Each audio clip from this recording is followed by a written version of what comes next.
How's it going, everybody? BDB here. The George Floyd Memorial is an autonomous zone with several blocks controlled by activists. Police don't even go in. We tried to respectfully get video, but left after two people confronted us near the barricades. Later learned many protesters don't feel comfortable there. This area behind me is the George Floyd Memorial. This is where George Floyd was killed back in May. Take a look. These barricades have been set up by protesters and supporters of the movement. They don't allow anyone in, not even the police. It's called an autonomous zone. You're going to be in a bad situation here in a second. Oh, I thought if we were on this side of the barricade. No, you're going to be in a bad situation in a second. What do you mean by Because bad you've been called situation? out for what you are and you need to get out of here. Please go. Even on We this know, side of the we barricade. know what you are. You need to get in your car and go. We're just media. I don't give a who you are. Go ahead You've been and go. called out for who you are. You need to get in your car and go. It's very tense near the memorial, and a militant-style group has closed off several blocks with barricades. What's the situation at the memorial? The situation at the memorial is, from what I understand, is kind of volatile. People that want to go and support doesn't feel a sense of inclusion. There is more of a militant type atmosphere over there and a sense of fear. Kim Griffin supports police reform and was outside the courthouse protesting Floyd's death, but she does not agree with what's happening at the memorial. Her nephew, 28-year-old Imez Wright, was shot and killed there over the weekend. Were police able to get in and help him? Police were not allowed to get into that area. He was carried outside the zone of George Floyd Square. But not allowed by who? I mean, they're the police. The law enforcement, it was made clear law enforcement was not welcome to penetrate that zone, which is an atrocity because his life was taken. And I mean, who knows whether or not he would have survived had things been different. I would have beat the soy out of that fucking piece of shit. I would have beat the soy out of him. If somebody or these people try to set an autonomous zone in your neighborhood, go and beat the brakes off them. Do not let them do this. I don't understand how this is not considered insurrection. They're literally trying to break off from the United States. They're creating their own autonomous zone. If you don't know what an autonomous zone is, I definitely recommend you go look it up. They are terrorists. They are militiants trying to, shake down the several blocks that is controlled to make it their own territory. And of course, somebody gets shot there and it looks like a shithole, looks like a third world country because they're pieces of shit that don't know how to, handle situations like that. Don't know how to, grow their own food or enact any kind of policy or do anything of value. Again, I would have beat the brakes off that soy boy telling this reporter to get out of here. Like, you gonna make me or you gonna do something about it? Because I don't see you making me about it.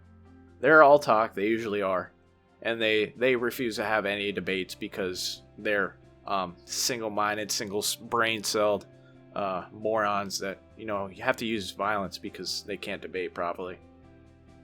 And they know their ideas are trash. But shooting near George Floyd Autonomous Zone in Minneapolis on the eve of Q'anon trial. Gates and jury rigged barriers enclose George Floyd Square, an intersection of blocks that serves as a memorial in the neighborhood where Floyd died. Gates and jury rigged barriers enclose George Floyd Square, a 4-block area from 37th and 39th Street South and Columbus and Elliott Avenues East. That serves as a memorial in the neighborhood where Floyd died. Now, a manhunt is underway in Minneapolis following the fatal shooting of a black man nearby. A BLM activist who called himself a medic from the autonomous zone told the Washington Times that she heard what sounded like 500 gunshots Saturday night during her shift. Yeah, it sounds like a great place. Every autonomous zone has led to shootings and deaths. According to the Times, as of Sunday night, no white people were allowed access to the area by local activists. Sounds like segregation to me. The description mirrored Seattle's autonomous zone established last summer, the Summer of Love, where 7 people died and were shot and killed. Pedestrians were asked to leave, with activist guards manning the gate. The zone has been plagued by crime since last year. Again, if that's your neighborhood, you got to take that shit back. You got to do every means. And this is why you have a gun in your house. You have multiple guns. Defend your home and defend your neighborhood. I would recommend shutting off all supplies, all access, but there are civilians in there. And sometimes you just, gotta tell them to lock up their homes and GTFO so we can, deal with it. Shut off water, shut off all supplies, starve them out, and throw them in jail for the rest of their lives for treason and treasonous acts. Neighbors told the Times that they tried working with protesters. They're not protesters. Stop calling them protesters. And asked that traffic not to be disrupted. Activists allegedly responded with threats. They are not activists. They are terrorists. Residents blame gang violence. BLM activists, terrorists, and protest riots as the primary cause of the unrest and crime. They added that safety concerns have caused people to move out of the neighborhood and pointed to multiple for sale signs in empty houses nearby. Social justice themed yard signs are common in the area, with residents struggling to reconcile their beliefs with the rise in violence and decline in quality of life. Businesses have also left the area.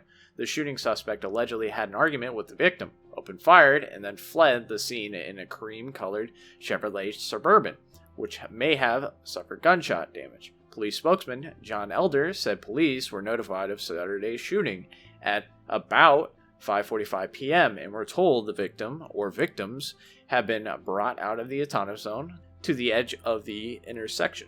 In the wake of defunding the Minneapolis Police Department, crime has spiked exponentially, and I will get to that number in about 2 seconds. Many are predicting more violence and destruction at the conclusion of the former police officer Derek Chauvin's trial for the death of George Floyd.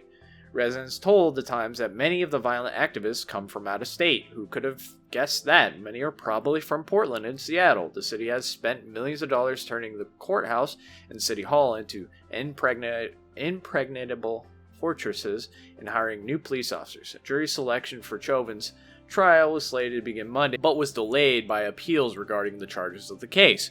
Okay, so this is what's going to happen. He's probably going to get off because they overcharged him, because the autopsy report, just those two factors, he's probably going to get off. I don't agree with it. I think he should be charged with manslaughter. They overcharged him with second-degree murder. Second-degree murder involves intent. I don't think there was intent to kill him. Derek Chauvin was just doing what he was instructed to do by the police, his police training. Now, I don't agree with any of that. I think they should train better, and that's where police reform comes in. But you got dipshits thinking defunding the police is the situation. Everywhere they defund the police, crime has spiked. Not even just gradually gone up, spiked. 50%, 100%, 250%. Spiked everywhere. Not getting rid of the police is not the solution to this problem. More training and more police officers and police officers that are from the neighborhood, not from outside forces. In Japan, they literally have a little police box, little police station on almost every block, every corner, and someone from that neighborhood is usually a police officer there. And we do pretty well with crime here. Early 2021, and it's only been 3 months of 2021, Minneapolis crime stats show 250% increase in gunshot victims. Just 250% in gunshot victims. That's crazy. But yeah, anybody who tells you defund the police, abolish the police is a fucking moron. They're dumb. They're dumber than a box of rocks. They don't understand what happens after you actually defund the police and get rid of the police. Shit like this.